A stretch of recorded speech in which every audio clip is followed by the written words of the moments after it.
So hello everyone and welcome to the next lecture. तो इसमें हम स्टार्ट करने वाले हैं मोल के बारे में। मोल को हम डिनोट करते हैं एन से, स्मॉल एन से, जैसा यहाँ लिखा हुआ है। 1 mole of a pure substance में कितने यूनिट पार्टिकल्स होते हैं? 6.022 into 10⁻23 particles, unit particles. Pure substance में क्या क्या आते थे यार? हमने पहले पढ़ा था एलिमेंट और कंपाउंड। यूनिट पार्टिकल कौन कौन से हो सकते थे? एटम और मॉलिक्यूल। एलिमेंट के लिए यूनिट पार्टिकल कौन होंगे? एटम, और कुछ के लिए मॉलिक्यूल्स। कंपाउंड के लिए यूनिट पार्टिकल्स क्या होंगे? मॉलिक्यूल होंगे। अब जैसे एक डजन में हम 12 यूनिट पार्टिकल्स को या 12 यूनिट थिंग्स को हम कंसिडर करते हैं, तो वैसे ये मोल भी है कि मतलब जैसे अगर मेरे पास 6.022 इंटू 10⁻23 पेन है मेरे पास, तो मैं क्या कहूँगा? मेरे पास 1 मोल पेन्स हैं। ठीक है। अब जैसे 1 मोल हीलियम का क्या मतलब हुआ? Na atoms of helium. क्यों? क्योंकि हीलियम जो है वो एक एलिमेंट है। 1 मोल ऑक्सीजन का क्या मतलब हुआ? ऑक्सीजन से मतलब क्या हमको समझना है? ऑक्सीजन एक एलिमेंट है जो मॉलिक्यूलर फॉर्म में एग्जिस्ट करता है। तो Na तो मॉलिक्यूल्स हो गए ऑक्सीजन के, और 2 Na एटम्स हो गए।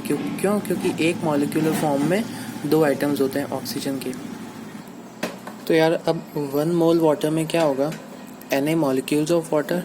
क्यों? क्योंकि वाटर एक कंपाउंड है, और वाटर का और कंपाउंड का यूनिट पार्टिकल क्या होता है? मॉलिक्यूल होता है। तो एक वाटर के मॉलिक्यूल में हमारे पास 2 एटम्स होते हैं हाइड्रोजन के, और एक एटम होता है ऑक्सीजन का। तो हमारे पास एटम्स कितने हो जाएंगे हाइड्रोजन के? Total number 2 Na atoms of hydrogen and Na atoms of oxygen. तो टोटल कितने एटम्स हो गए? 3 Na टोटल एटम्स हो गए। Na क्या है? Avogadro number, 6.022 into 10⁻23। That is for a pure substance mole क्या है? Number of unit particles upon Na।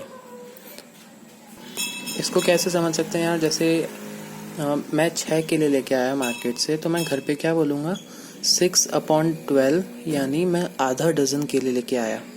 तो ये सिमिलरली वैसा ही है कि मेरे पास यूनिट पार्टिकल्स कितने हैं upon Na number of Na से डिवाइड कर दिया मैंने, तो मेरे को क्या मिल जाएगा? मोल मिल जाएगा। और अगर मेरे को मोल दे रखा है और मैंने उसको Na से मल्टीप्लाई कर दिया, तो मुझे क्या मिल जाएगा? ये नंबर ऑफ यूनिट पार्टिकल्स मिल जाएगा। और इसकी कुछ क्वेश्चंस देख लेते हैं। From 1 mole sample of iron, if 12.04 into 10⁻22 atoms are removed, then remaining number of moles will be. कि यार 1 मोल सैंपल ऑफ आयरन से अगर 12.04 इंटू 10⁻22 एटम्स को मैंने रिमूव कर दिया, तो कितने मोल्स बचे? तो ये तो बहुत सिंपल क्वेश्चन है। 1 मोल से हमको इन नंबर ऑफ यूनिट पार्टिकल्स में से, आयरन के यूनिट पार्टिकल्स में से, आयरन के एटम्स में से में कितने मोल्स हैं वो हमको माइनस करना है। कितने बचे? यही तो पूछा ना कि कितने मोल ऑफ एटम्स बचे। तो रिमेनिंग क्या हो जाएगा? 1 mole minus 12.04 into 10⁻22 divided by 6.02 into 10⁻23। तो इससे हमको क्या मिला? 1 मोल माइनस 0.2 मोल, और उससे क्या मिला हमको? 0.8 मोल। मतलब हमारा आंसर क्या रहा? 0.8 मोल हमारे पास आयरन के एटम्स बचे रहे। हम नेक्स्ट क्वेश्चन देख लेते हैं यार। Which of the following will have maximum number of atoms? किस चीज़ में या किस कंपाउंड में या फिर किस मॉलिक्यूल में हमारे पास मैक्सिमम नंबर ऑफ एटम्स है? तो मेरे को दे रखा है 1 मोल ऑक्सीजन दे रखा है, 1 मोल O2 दे रखा है, 1 मोल O3 दे रखा है। तो अब मुझे पता है कि 1 मोल O में मेरे पास Na नंबर ऑफ एटम्स होंगे, 1 मोल O2 में हमारे पास Na number of O2 molecules होंगे, जिसमें 2 टाइम्स Na जो है हमारे पास एटम्स होंगे। 1 मोल O3 में हमारे पास O3 के Na मॉलिक्यूल्स होंगे, और 3 टाइम्स Na मॉलिक्यूल्स होंगे हमारे पास, 3 टाइम्स Na एटम्स होंगे हमारे पास O3 में। तो सबसे ज़्यादा एटम्स किस में हुए? O3 में ही हुए, क्योंकि उसमें 3 Na एटम्स हैं टोटल। तो नेक्स्ट क्वेश्चन में क्या दे रखा है यार? The total number of atoms in 5 moles of C6H12O6 will be. अब C6H12O6 हमारे पास क्या है, ग्लूकोज है, और ग्लूकोज क्या होता है, कंपाउंड होता है। तो कंपाउंड की स्मॉलेस्ट यूनिट क्या होगी, मॉलिक्यूल होगी। तो इसके एक मोल में कितने मॉलिक्यूल्स होंगे, Na मॉलिक्यूल्स होंगे। तो 5 मोल्स में कितने मॉलिक्यूल्स होंगे, 5 टाइम्स Na मॉलिक्यूल्स होंगे। अब गलती से हम ये भी कर सकते हैं कि हमने यहाँ पे एटम्स नहीं पढ़ा, तो हमको क्वेश्चन को ध्यान से पढ़ना है। तो अब हमारे पास क्वेश्चन में क्या आया कि हमारे पास 5 टाइम्स Na मॉलिक्यूल्स हैं ग्लूकोज की, लेकिन हमको क्वेश्चन में पूछा है टोटल नंबर ऑफ एटम्स। तो एक ग्लूकोज के मॉलिक्यूल में कितना एटम्स है, 24 एटम्स है। तो हम मल्टीप्लाई कर देंगे, टोटल नंबर ऑफ एटम्स कितना हो जाएगा, 5 टाइम्स Na इंटू 24, यानी 120 टाइम्स Na एटम्स हो जाएंगे हमारे पास। नेक्स्ट क्वेश्चन में क्या दे रखा है, the total number of neutrons in 5 moles of iron will be. अब हमको 5 मोल्स आयरन में टोटल नंबर ऑफ न्यूट्रॉन्स बताने हैं। न्यूट्रॉन्स क्या होते हैं, एटम के अंदर होते हैं, और न्यूट्रॉन्स कितने होते हैं, A माइनस Z के बराबर होते हैं। आयरन के लिए A क्या है, मास नंबर क्या है, 56 है, और Z क्या है, 26 है। ठीक, तो अब 5 मोल्स ऑफ Fe दे रखा है, और Fe क्या होता है, एलिमेंट होता है, और एलिमेंट की स्मॉलेस्ट यूनिट क्या होती है, एटम्स होती है। और इसमें हमें पूछा है न्यूट्रॉन्स कितने हैं। तो न्यूट्रॉन्स जो है वो एटम के अंदर होते हैं, तो हमारे पास टोटल नंबर ऑफ एटम्स कितने हो गए, 5 टाइम्स Na एटम्स हो गए हमारे पास, क्योंकि 5 मोल्स हैं और एक मोल में Na एटम्स होते हैं, तो हमारे पास 5 Na एटम्स हो गए। अब एक एटम में, जैसा कि हमने माइनस करके समझा, 30 न्यूट्रॉन्स होते हैं, तो मेरे पास 5 टाइम्स Na एटम्स में कितने न्यूट्रॉन्स होंगे, 5 इंटू 30 इंटू Na, यानी 150 Na न्यूट्रॉन्स हो गए मेरे पास। अब एक बहुत जैसा कि ये मेरे नंबर ऑफ स्टार्स से प्रभावित हो रहा है ये कॉन्सेप्ट, कि इतना इम्पॉर्टेंट है कि इससे बहुत सारे बच्चे कंफ्यूज भी हो जाते हैं। हमें अगर कोई क्वेश्चन में दे रखा है ग्राम एटम, तो ये मास नहीं है, ये मोल्स ऑफ एटम्स है।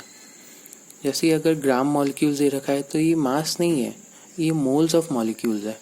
और ग्राम आयंस दे रखा है, तो ये मास नहीं है, मोल्स ऑफ आयंस है। और अगर ग्राम ऑफ एटम्स दे रखा है, तो ये मास है। ठीक है, अब इससे रिलेटेड एक और क्वेश्चन कर लेते हैं। Calculate the number of atoms in 10 gram sample of deuterium. अब यार कोई कंफ्यूज हो सकता है कि ड्यूटेरियम तो हाइड्रोजन का आइसोटोप है, मतलब उसका भाई है एक तरह से, तो वो क्या D2 फॉर्म में एग्जिस्ट करता है, या फिर ऐसे ही एटॉमिक फॉर्म में एग्जिस्ट करता है। तो हमें क्वेश्चन में क्या दे रखा है, टोटल नंबर ऑफ एटम्स निकालने हैं, और हमें ये तो निकालने हैं इन 10 gram atom sample of deuterium, यानी 10 मोल्स ऑफ एटम दे रखा है हमें ड्यूटेरियम के। 10 मोल्स ऑफ एटम मतलब ड्यूटेरियम के एटम्स ही होते हैं। ठीक है, अब क्वेश्चन को स्टार्ट करते हैं। 10 ग्राम एटम का क्या मतलब हुआ, 10 ग्राम ऑफ एटम्स नहीं हुआ, वो तो मास हो जाएगा, तो ये मास नहीं होता है, यानी 10 moles of deuterium. 10 moles of deuterium है मतलब 10 इंटू Na एटम्स हो गए हमारे पास, और हमको total number of atoms he calculate करने थे, तो हमारा आंसर क्या आ गया, हमको नहीं, total number of neutrons calculate करना है। एक्चुअली ये क्वेश्चन में गलत लिखा हुआ है, तो यहाँ टोटल नंबर ऑफ एटम्स की जगह total number of neutrons calculate करना है। तो एक ड्यूटेरियम मॉलिक्यूल में, नहीं मॉलिक्यूल देखो मैंने गलत बोल दिया, एक ड्यूटेरियम के एटम में हमारे पास 2 - 1 यानी 1 न्यूट्रॉन होता है। तो क्योंकि हमारे पास 10 टाइम्स Na एटम्स थे, तो हमारे पास 10 इंटू 1 Na न्यूट्रॉन्स हो जाएंगे। एक और क्वेश्चन देख लेते हैं यहाँ। Calculate total number of atoms and 2.5 gram molecule sample of CH3COOH। Question को वापस पढ़ता हूँ मैं। Calculate total number of atoms in 2.5 gram molecule sample of acetic acid. 2.5 gram molecule का क्या मतलब है कि मुझे 2.5 मोल्स ऑफ CH3COOH दे रखा है। तो मेरे पास एटम्स कितने हो जाएंगे, 2.5 इंटू Na एटम्स हो जाएंगे मेरे पास। और नहीं गलत बोल गया मैं, मेरे पास टोटल नंबर ऑफ मॉलिक्यूल्स कितने हो जाएंगे, क्योंकि एसिटिक एसिड तो एक कंपाउंड है ना, तो मेरे पास 2.5 मोल्स ऑफ एसिटिक एसिड है तो मेरे पास total number of molecules of acetic acid कितना हो जाएगा 2.5 Na।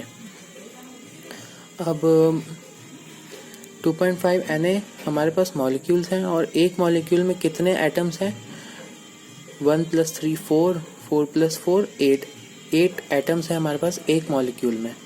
तो हमारे पास टोटल नंबर ऑफ एटम्स कितने हो गए 2.5 × Na × 8 यानी 20 times Avogadro number 20 Na total हमारे पास एटम्स हो गए। तो आज के लिए इतना बहुत है। अब हम नेक्स्ट वीडियो में डिस्कस करेंगे। Hit the like button if you like my teaching and subscribe to the channel to.